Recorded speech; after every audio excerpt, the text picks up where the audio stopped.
एक मुलाकात में आज हमारे साथ एक विशेष मेहमान हैं, रमेश चंद्र रतन जी, जो चेयरमैन हैं passenger service committee, railway board, ministry of railway, government of India.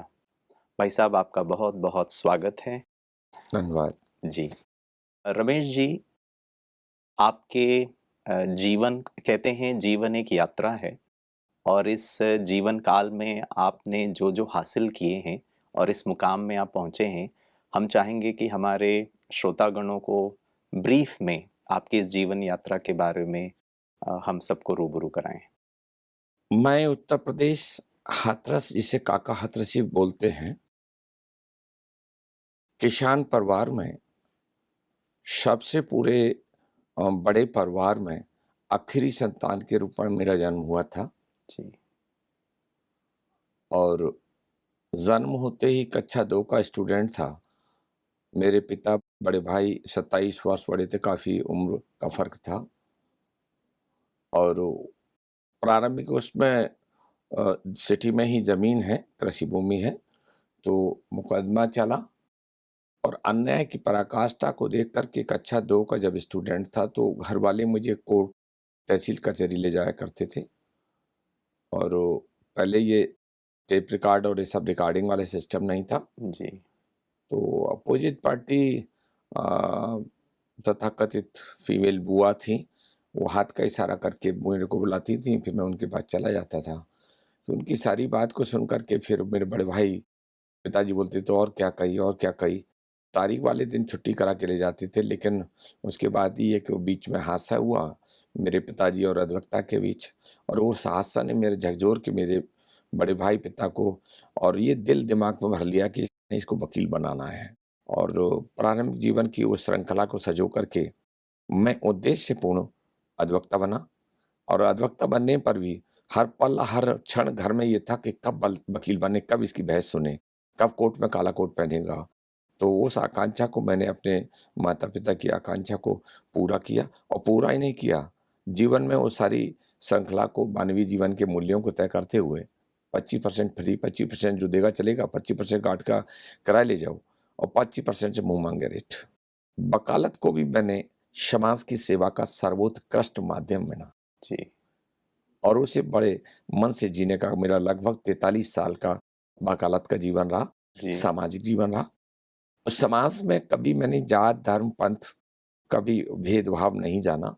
जो भी व्यक्ति मेरे पास आया, मैं अन्याय के विरुद्ध हमेशा खड़ा हुआ और जीत हमेशा हासिल की। जिद्दी बहुत ज़्यादा पेरेंट्स ने बनाया कि 12 कक्षा 12 पास कर लोगे तो तुमको ये मिलेगा, बीए पास कर लोगे तो तुमको ये मिलेगा, साइकिल मिलेगी। और फिर मेरे पिताजी और भाई ने कहा कि जिस दिन एलएलबी पास कर लोगे तो तुमको मोटरसाइकिल मिलेगी और ऐसा ऑफ़िस मिलेगा कि कम से कम किसी का वकील का ऑफ़िस ना हो, घूमने वाली कुर्सी भी मिलेगी। वो सारी आकांक्षा परिवार ने पूरी की और मैंने वकालत में भी सिंगल केस आज तक हारा नहीं हूँ। क्या बात है। जी। भाई साहब, आपके जीवन यात्रा को अगर हम देखें तो आप सुप्रीम कोर्ट में एडवोकेट भी रहे हैं, आप समाज सेवा में भी बहुत सक्रिय रहे हैं, आप पॉलिटिशियन भी रहे हैं और वर्तमान समय आप मिनिस्ट्री ऑफ रेलवेज़ के साथ भी हैं। तो इतने वेरीड चीज़ों में आप किस प्रकार से इतने सक्षम रहे और सफल हो पाए हैं? ऐसे क्या आपके जीवन के सिद्धांत रहे हैं, जिन्होंने आपके जीवन को हमेशा सफलता के ऊँची शिखर पर पहुँचाया है? सबसे पहले तो मैंने थ्योरी और प्रैक्टिकल दोनों को अपने जीवन में ढालने का कार्य किया। मैंने बीए करके लॉ किया, हुँ, हुँ। फिर शादी हुई, तो मेरी धर्मपत्नी ने भी सारी डिग्री में ट्रिपल एमए हूँ, MA sociology, MA political science, MA economics. जी, समाज क्या है? समाज की परिभाषा को मैंने थ्योरी भी पढ़ा और प्रैक्टिकल भी मैंने अपने जीवन में ढालने का कार्य किया, बड़ी गंभीरता से। और फिर मैंने पॉलिटिकल साइंस ये चूँकि political power is the master key by which we can open the door. हाँ, राजनीति ही सारे तालों की चाबी है और Indian political system democratic system है, तो मैं राजनीति शास्त्र में किया। अब जब प्रॉब्लम ऑफ द रूपी चूँकि डॉक्टर बी आर अम्बेडकर और वो सारा चूँकि इंडियन पॉलिटिकल सिस्टम के मुताबिक कॉन्स्टिट्यूशन भी निर्मित किया, तो फिर मैंने राजनीति शास्त्र में किया, एएमसी किया और ये करने के बाद मैं थ्योरी प्रैक्टिकल दोनों को साथ लेकर के चला।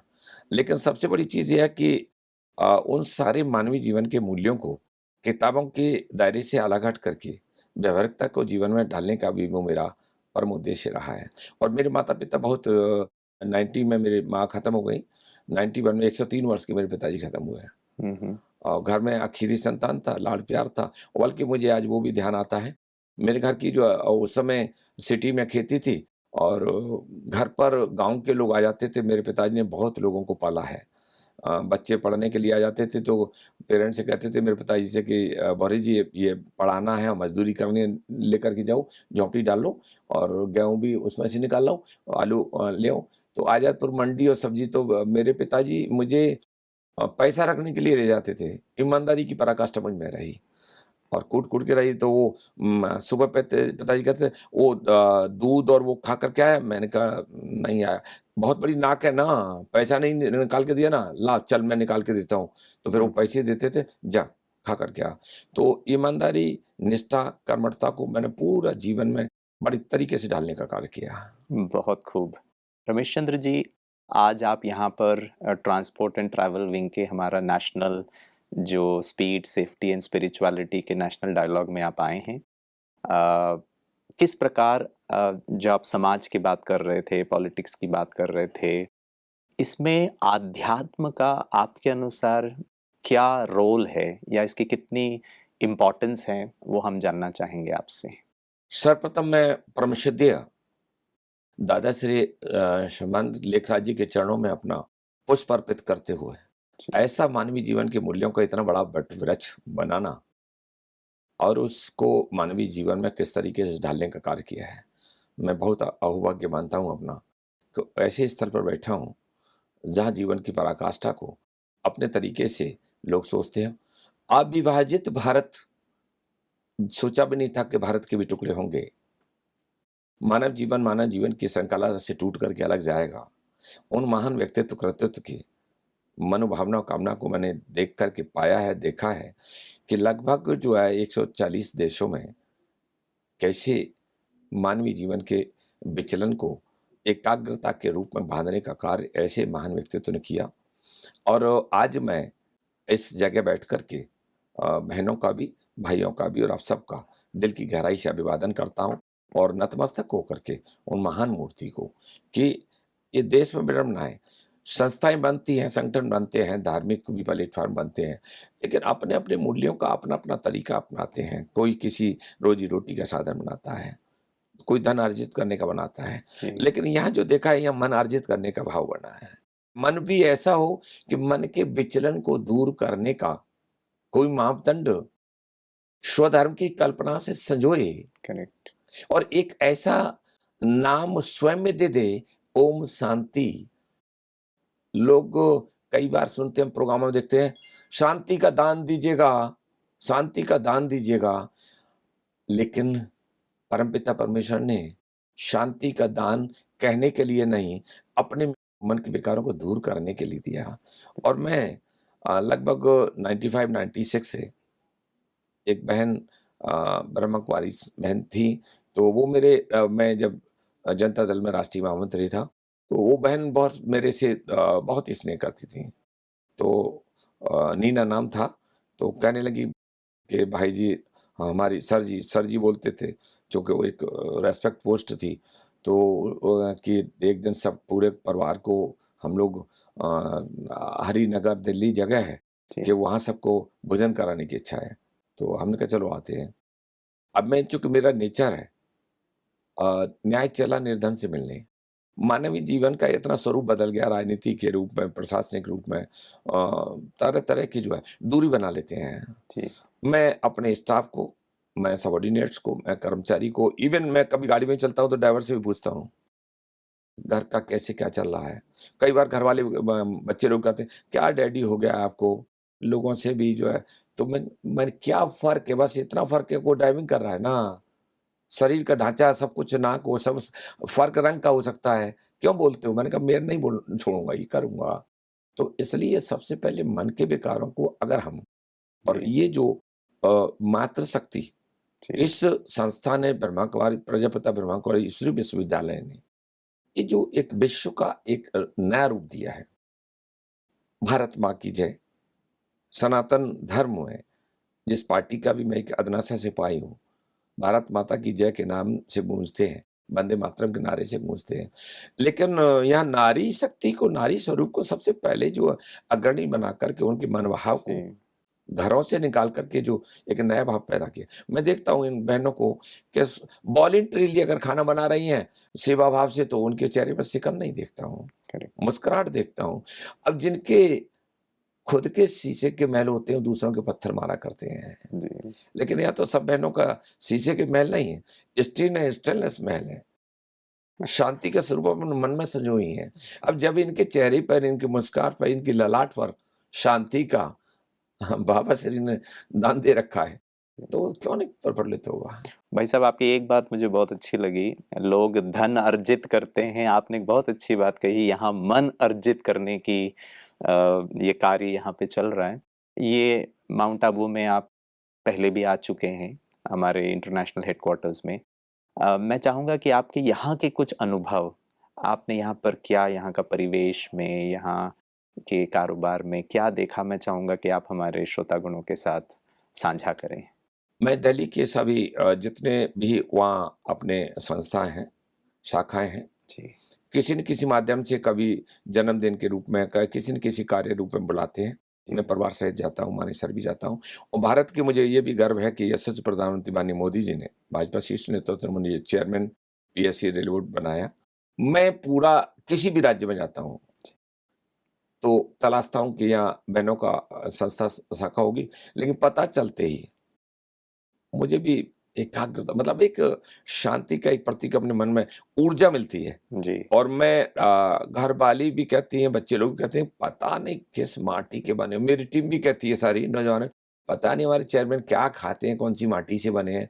मैं थकान महसूस नहीं, ये सब मेरी ऊर्जा है। जी, शांति का भाव, मन का भाव विचलन दूर करके वो अपने को अर्जित करता रहता हूँ, और ये सब मैं ये विटामिन्स मान लेता हूँ। ये सारा सब कुछ आप लोगों से मिलता है। और यहाँ जो मैंने पाया, पिछले टाइम पर भी देखा, तो मैं देख रहा हूँ कि लोगों का निकल करके एक तो जो पोशाक है, हुँ, हुँ, तो मैंने भी प्रयास किया। कल तो प्रयास पूरा किया था, लेकिन चूँकि अभी मुझे सरकारी काम पे भी जाना था, सबके चेहरे पे मुस्कान देख रहा हूँ। ये लाना बहुत टेढ़ी खीर है। धर्म माना कि धर्म जो है अधर्म को दूर करे, जी, लेकिन क्या चेहरों की मुस्कान को वापस लाने का कोई कार्य करता है? जी, नहीं करता। अब वो सब्जेक्ट जहाँ ट्रांसपोर्ट ट्रेवल्स वाला जो था, उस विषय तो आपने टेक्निकली उसे बना दिया, लेकिन मानव जीवन से जुड़ने का जो कार्य किया बहनों ने, जी, ट्रांसपोर्ट विंग ने, तो एक अजूबा था। जी, शरीर के अंग को, मन विचलन का स्वरूप को छोड़ करके अगर स्टीयरिंग संभालेंगे, मन आपका कहीं दूसरी जगह जा रहा है, तो स्टीयरिंग का डायरेक्शन भी उधर ही चला जाएगा, तो एक्सीडेंट होगा ही। बराबर। भाई साहब मैं उसी दिशा में आ रहा था कि अगर हम भारतीय रेल की बात करें, तो ये 5th largest national network in the world है और ऐसा कहा जाता है कि largest employer in the world है। और अगर हम भारतीय रेल की बात करें तो पिछले कुछ सालों में भारतीय रेल की जो क्वालिटी सर्विस है, स्पीड है, अ, ट्रेन टाइम पर पहुंचने की बात है, उसके अंदर की जो सेवाएं हैं, तो मैं आपसे जानना चाहूँगा कि किस प्रकार आपके अनुसार, क्योंकि आप आध्यात्म से भी जुड़े हुए हैं और आप वो मुस्कुराहट की बात कर रहे हैं, तो किस प्रकार ये सर्विस विद स्माइल है या फिर और भी हम कैसे स्पिरिचुअल चीज़ों को भारतीय रेल में इंक्लूड करके उसकी सेवाएं जन सामान्य और कस्टमर तक हम पहुंचा सकते हैं? मैं चाहूँगा कि आप उसके बारे में थोड़ा प्रकाश डालें। भारतीय रेल जिसको life line of the nation बोलते हैं, जी, वो देश का सर्वोत्कृष्ट माध्यम है, करेक्ट। और ये विश्व का है। जी, लेकिन भारतीय रेल का एक नया इतिहास है। नए इतिहास में जोड़ते हुए रेल तो पहले भी चली थी, लेकिन 2014 के बाद जी, रेल का एक बहुआयामी एक नया परिवर्तन देखने को मिला। पहले जॉइंट बजट था। बजट कहाँ कैसे रेल को बहुत सुनने को मिलता था, घाटा है, ये हुआ, वो हुआ, एक्सीडेंट हुआ, ये सारी चीज़ें चलती थी। लेकिन 2014 के बाद एक तो मोदी जी ने जॉइंट बजट कर दिया, और मैं दिल की गहराई से उनका अभिवादन वंदन करता हूँ कि मुझको ये मौका चेयरमैन का दायित्व दिया। पहले रेल जो है कोहरे, सर्दी के टाइम पर कोहरा पड़ता था, जी, तो पटाखे फोड़ कर के ट्रेन को चलाया जाता था। अब पटाखे फोड़ कर के ट्रेन नहीं चलती। नई डिवाइस लग कर के उसकी दूर गति को और सीमाओं को और दूरदर्शिता को देख कर के ट्रेन चलती है। करेक्ट। आपके रेल के यात्रा करने से लोग कतराते थे, गंदगी को देख कर के, गति को देख कर के, ब्रेकअप देख कर के वो सारी घबराते थे। लेकिन आज मैं देख रहा हूँ कि world class coaches, world class stations जी, और गति भी जी, अभी जैसे कई स्टेशंस गांधीनगर कैपिटल भी बना है, भोपाल का भी जो है कमलापति में कमलापति वो जो स्टेशन बना है और मडुवाडी बना है। आप एक ऐसा देखेंगे कि लगता है कि ये कहाँ देश जी, एक एक विश्व गुरु की श्रृंखला में संजो रहा है। जी, और अभी कोविड-19 में भारतीय रेल ने युद्ध काल में भी कभी रेल बंद नहीं हुई। करेक्ट। लेकिन सवा से ढाई करोड़ यात्री जो पर डे यात्रा करता है, जी, उस ट्रेन को बंद करके गुड्स ट्रेन ने कोला, डीजल, मेडिकल उपकरण इवन खाद्य रक्षा सामग्री पहुंचाने का जो देश में काम किया, माननीय जी, मोदी जी ने भी उसकी तारीफ की। जी, रेल के उस नए सिस्टम को जी, अब जैसे तेजस ट्रेन चली, जी, अब वंदे भारत ट्रेन, मैं कन्याकुमारी से कश्मीर तक दौरा करते हुए अभी पिछला मेरा महीने विजिट था हुँ, श्रीनगर। क्या वंदे भारत ट्रेन मैंने स्वयं ड्राइवर के साथ उसके फीचर्स को जाना। जी, मैं चूँकि सीखने का भाव रखता हूँ, करेक्ट। मैं टेक्निकली भी, लीगली भी, पॉलिटिकली भी, सोशली भी, मैं अनुभव का जी, एक स्वरूप संजोता हूँ। तो मैं ड्राइवर के साथ बैठ कर के मैंने कहा, वंदे भारत कैसा लग रहा है? हुँ, बोले, सर फीचर्स बहुत नया है। हुँ, फीचर्स नया है तो मैंने कहा कुछ बताओ ना मुझे। तो कहने लगा, सर आप जो क्वेश्चन कर रहे हैं ऐसा नहीं लगता है कि आप पॉलिटिकल लीडर ना होकर के कहीं टेक्निकल। अब मैंने कहा, क्या किताबें की डिग्रियों से ही सारा खजाना बनता है क्या? जी, मैं आपसे लेता हूँ भाई। जी, आप बोल रहे हो उसे भी मैं कलेक्ट करता हूँ। तो मैंने कहा ये बताओ आपको इस नया क्या लग रहा है? हुँ, तो बोले एक तो गति का भी है, तो दूसरा फिर मैं कुछ चीज़ों को भी जानने की कोशिश की और इसके बाद सीधा यात्रियों से संवाद किया। जी, तो मैंने कहा आप कैसा फ़ील कर रहे हैं? बोले मोदी जी की सरकार लग रहा है हम वंदे भारत में हम तो जहाज में बैठ कर के जा रहे हैं। जी, तो वो सारी चीज़ों को संवाद को जी, मैं यात्रियों से सीमांचों को मेरा दायित्व संपूर्ण देश का ट्रेन, जी, संपूर्ण देश का stations, hmm, catering, canteen, book stall, vendors, hawker, safety, security, sound modification, चढ़ने से उतरने तक मेरा दायित्व है। हुँ, और उसका निर्वहन जी, चेयरमैन आए, बैठ कर के ऑफ़िस में जाकर के मैं उम्र-दराज़ होते हुए भी, हुँ, मैं सीधा अब वो नया इतिहास अभी सेकंड टर्म के उसमें 300 स्टेशन, 17 ज़ोन, 68 डिवीज़न में, जी, मैं एंट्री कर चुका हूँ मैं अपना। क्या बात है। और मुझे भी लोग कहते हैं थक नहीं रहे, मैं थक नहीं रहा हूँ, मैं थकान दूर कर रहा हूँ। क्या बात है! बहुत सही। कार्य करने की शैली है, कर्तव्यनिष्ठ रहने की शैली है जी, और ये सब कहाँ से सीखा? हुँ, मोदी जी से सीखा। बहुत अच्छा। और ऐसा व्यक्तित्व कर्तृत्व उनकी वजह से हम प्रेरणा से आदनासा से पाई हम लोग तो। जी, मैं ज़रूर इसको दोहराना चाहूँगा कि पिछले कुछ सालों में भारतीय रेलवेज़ की जो क्वालिटी ऑफ सर्विसेज़ है, वो बहुत अच्छी हुई है और सेफ्टी के क्षेत्र में भी हुआ है। और भाई साहब मैं आपको थोड़ा यहाँ जानकारी देना चाहूँगा कि भारतीय रेल के लिए हमारा जो ट्रांसपोर्ट ट्रैवल विंग है, ब्रह्मा कुमारीज़, हम समयानुसार बहुत सारी सेवाएँ करते हैं, जैसे एकाग्रता की शक्ति को बढ़ाना है, स्ट्रेस को रिड्यूस करना है। तो भारतीय रेल का ब्रह्मा कुमारीज़ के साथ बहुत अच्छा सहयोग, बहुत अच्छा संबंध रहा है। उसके लिए भी आपको हम धन्यवाद देना चाहेंगे। भाई साहब एक लास्ट प्रश्न मैं आपसे पूछना चाहूँगा कि इस आध्यात्मिक मंच पे आकर, जहाँ आपका इतना रिच एक्सपीरियंस है, हर जीवन के हर पहलू का आपने बहुत अच्छी तरीके से अनुभव किया है। मैं चाहूँगा कि आप हमारे श्रोतागणों को, आज के नवयुवकों को, यात्रियों को क्या ऐसा कुछ संदेश देना चाहेंगे जिससे कि हम आज के इस अमृत महोत्सव में भारत को स्वर्णिम भारत की ओर लेके जाने के लिए हम सब अपना योगदान दें? तो मैं चाहूँगा कि आप एक स्वीट मैसेज जो है हमारे श्रोतागणों के सामने रखें।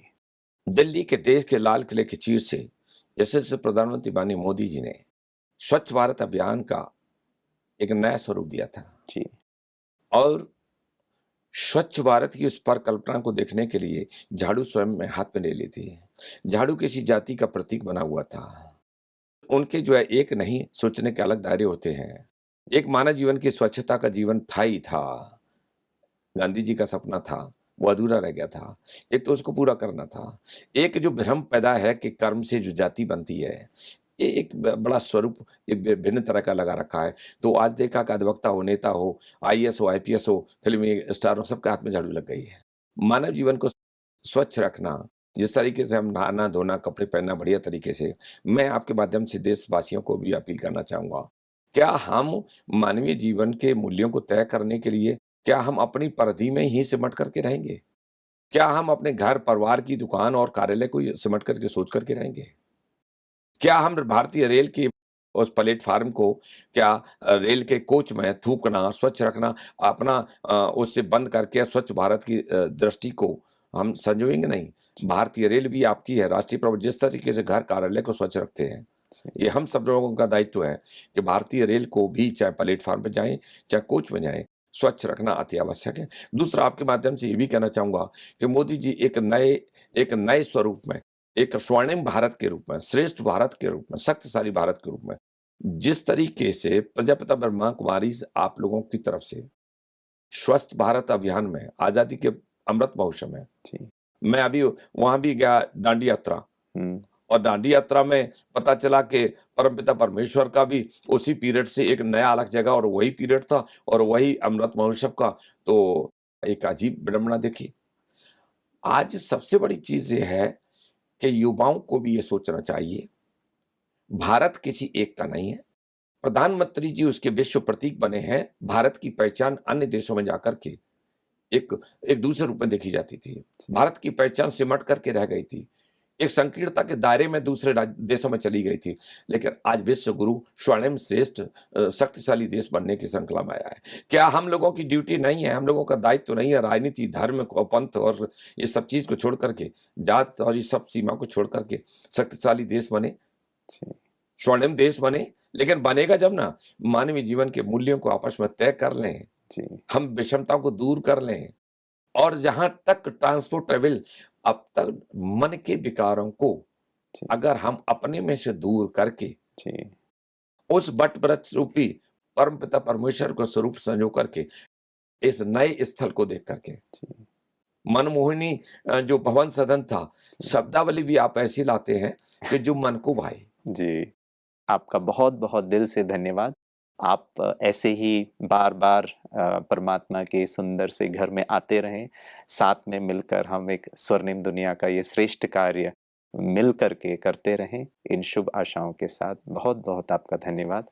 ओम शांति, मैं नमस्ते। उन्हें जिन बहुआयामी मानव जीवन के मूल्यों को आपने स्वास्थ्य नहीं छोड़ा, आपने पर्यावरण नहीं छोड़ा, जी, मन के जीवन के विकार नहीं छोड़ा, ट्रांसपोर्टेबल नहीं छोड़ा।